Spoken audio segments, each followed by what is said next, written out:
Y vamos a fondo justamente sobre lo que está sucediendo con el decreto que fijó el incremento del salario mínimo, el llamado salario vital por parte del gobierno nacional, el gobierno del presidente Petro. Vamos a entender qué es lo que sucede, qué hay alrededor de, no solo en términos legales, sino también a nivel de lo práctico. Por eso hasta ahora quiero darle la bienvenida al profesor Juan Diego Lobo. Él es profesor e investigador en Economía de Gobierno y Negocios Internacionales de la Universidad EAN. Es también economista y magíster en Desarrollo Económico con formación en la Universidad de Göttingen de Alemania y la Universidad Nacional de Colombia. Profesor Lobo, bienvenido. ¿Qué tal? ¿Cómo está? Muy buenas tardes, mucho gusto. Todo muy bien, sorprendidos por noticias, pero bien. Sí. Bien, profesor, esto que resolvió, que tiene el país así, con los pelos de punta, el Consejo de Estado, ¿es un problema o es la respuesta o la solución a un problema? Bueno, ahí sí, como diría casi cualquier economista, depende, pero depende de quién le preguntemos. Si lo vemos por el lado de los gremios, los analistas técnicos y además de buena parte de la rama judicial, es una solución en un sentido y es que le están queriendo dar un fondo y además le están queriendo pedir al gobierno nacional una explicación y una sustentación técnica a esa decisión que se tomó a final del año pasado del incremento del salario mínimo del 23,7%. Ahora, también hay un favor, y eso ya no es en materia de aspectos económicos, sino políticos, y es al dinamismo de ciertas campañas políticas dada la coyuntura de elecciones actuales.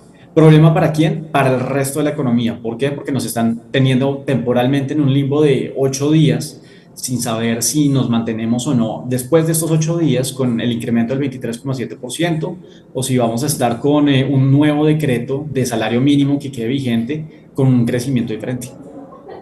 Profesor, pero esto que le está pidiendo el Consejo de Estado al Gobierno Nacional es, o da pie para que sea como obligatorio por parte del gobierno Petro de disminuir el porcentaje del incremento, o puede reargumentar por qué estableció con una nueva visión o una fórmula en lo que hoy se conoce como el salario vital. Bueno, ahí hay varias consideraciones al respecto. Lo que saca como tal el Consejo de Estado en el auto que conocimos el día de hoy es fundamentalmente una decisión, pues primero, de cautelar, segundo, que es una suspensión provisional y tercero, que obedece a criterios no solo técnicos, sino legales. Cuando vemos la legislación vigente en Colombia desde 1996, tenemos criterios técnicos sobre cómo soportar las decisiones de incremento del salario mínimo. Ahora, cuando el gobierno nacional presentó a final del año pasado el incremento, la mayor parte del argumento se centró y se basó en la condición de un ingreso de salario vital. Salario vital como tal no se constituye como uno de esos indicadores de criterio legal que son de soporte para este tipo de decisiones. Caso contrario, como el que ocurre, por ejemplo, con datos de inflación, de productividad De la laboral, de productividad, así productividad es. total de los factores, entre otros. Fuera de eso, lo que dice el Consejo de Estado es una cosa clarísima y es, primero, no podemos sustituir criterios a la hora de llegar y emitir un decreto de salario mínimo. Y segundo, también hace falta un estudio concienzudo a la hora de tomar este tipo de decisiones sobre el impacto macroeconómico que va a tener. Ahora, ¿sobre qué impacta? El Consejo de Estado quiere saber cuál es la afectación en materia de crecimiento económico, generación de empleo, inflación, metas de tasas de interés y de inflación, expectativas, entre otras. Entonces, lo que el Consejo de Estado está haciendo es tomar una decisión responsable. De pronto, algunos darán un veredicto sobre si fue el momento adecuado o no, pero lo que está exigiéndole al gobierno nacional es que sustente con datos, con cifras y con criterios técnicos objetivamente visibles la decisión del incremento del 23,7%. Ahora, hay varios caminos que se puede tomar de Sí. aquí a los próximos días. El gobierno nacional puede optar por irse a sustentar ese incremento del 23,7 y tratar de abogar por él. Ahora, ¿qué significa esto?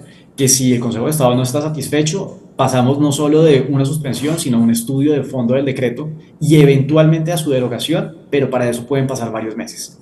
Segundo camino, el gobierno nacional expide un nuevo decreto de salario mínimo y este nuevo decreto de salario mínimo nos está llevando a un incremento para 2026, después de esta quincena que quedamos todavía cubiertos con el 23%, nos terminamos como tal metiendo en un escenario en el cual el alza del salario mínimo para el resto de 2026 no es necesariamente el 23.7, sino que puede ser algo más moderado.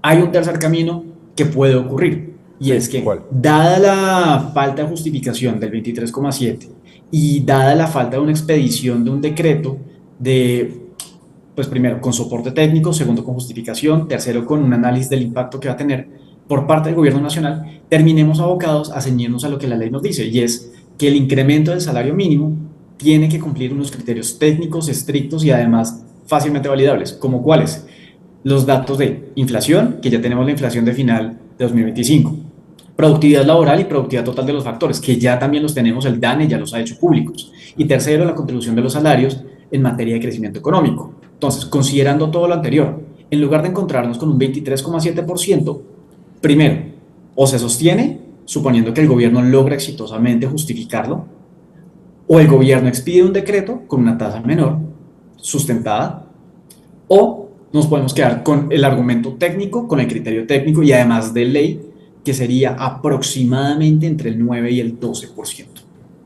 Ok, pero a ver, quienes apoyan la determinación original del gobierno podrían decir que no fue una nueva visión, así le llaman ellos, es decir, saliéndose de los parámetros donde el que siempre se acordó a través de la Comisión de Concertación, este salario mínimo, se utilizó ese concepto que viene de la OIT, y como Colombia forma parte de la OIT, no es un invento, digamos, está establecido, y por eso se pudo utilizar en el país para poder establecer ese salario mínimo, que obedeció entonces a través del 23%.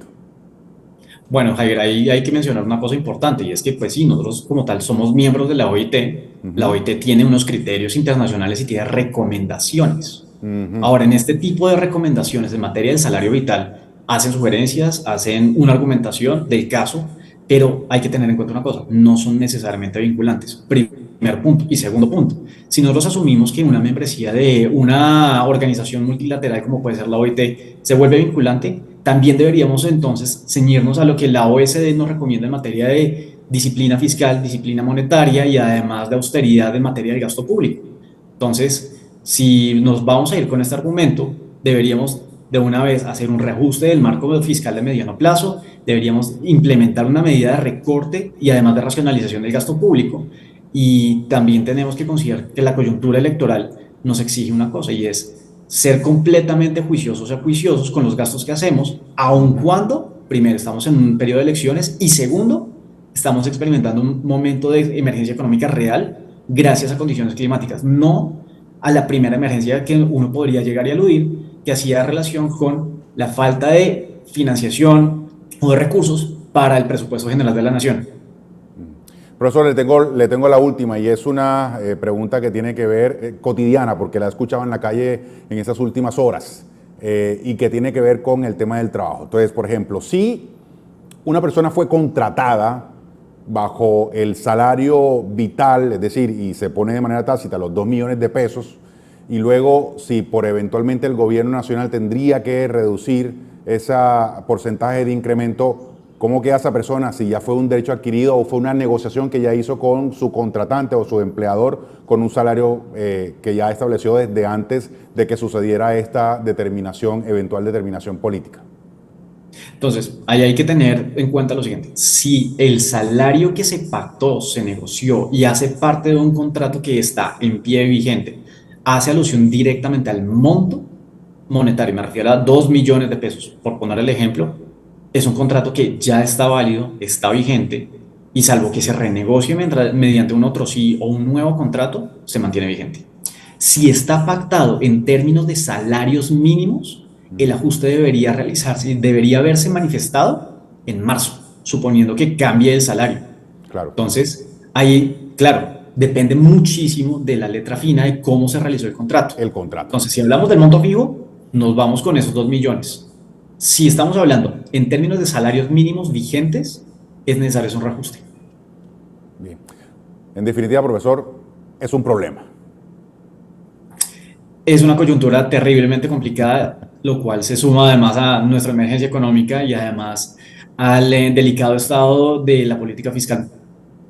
Bueno, vamos a ver, las decisiones las toman los altos funcionarios del Estado esperemos que sea en beneficio de la economía, es decir, no solo de los trabajadores, sino también de las empresas, para que todos pongan, digamos, y la economía vuelva a tener porcentajes de crecimiento que convengan a todos. Profesor, muchas gracias. Con el mayor de los gusto, Jair, que tengan muy buena tarde.